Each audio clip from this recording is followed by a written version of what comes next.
E nesta semana, a Agência Nacional do Petróleo, Gás Natural e Biocombustível está investindo nas crianças através de uma campanha que visa ensinar os perigos do gás de cozinha. Veja na reportagem da TV parceira AE Paraná. Foi assim que a garotada aprendeu a lição hoje. O desenho animado mostrou os cuidados que devem ser tomados como hábito para ficar longe do perigo dentro de casa. Olhos atentos, rostinhos concentrados.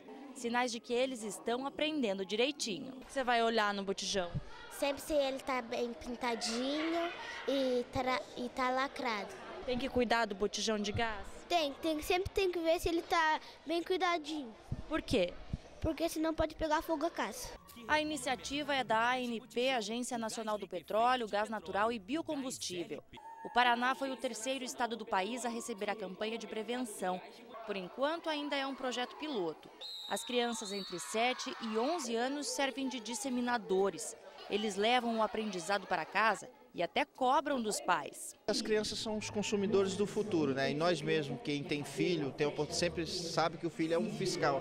Se você dá essa ação educativa agora, ele vai levar essa lição para o resto da vida. E sempre que ele presenciar um fato errado, isso ele vai chamar a atenção e vai corrigir. Então vai ajudar nesse trabalho de educação dos adultos também. O fogo assusta, mas também ensina.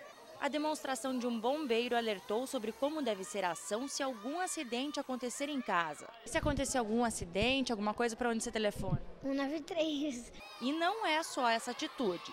No caso do botijão, deve ser observado e se ele apresentar amassados, o próprio botijão tem que ser lacrado, tem que apresentar o selo do Inmetro que certifica a segurança do botijão. Esta aula diferente faz parte de um trabalho de fiscalização feito pela ANP. Nesta semana em Curitiba e também na região metropolitana, mais de 23.500 botijões irregulares foram retirados do mercado. Eles estavam sendo vendidos ilegalmente. O comércio clandestino é o maior perigo.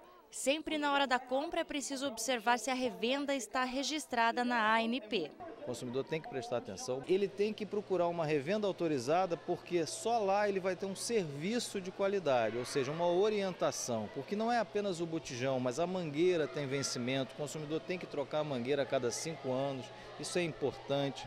A mangueira não pode passar por trás do fogão porque o calor do forno pode provocar um vazamento nessa mangueira, o botijão não deve estar deitado, o consumidor precisa ficar atento ao peso do botijão.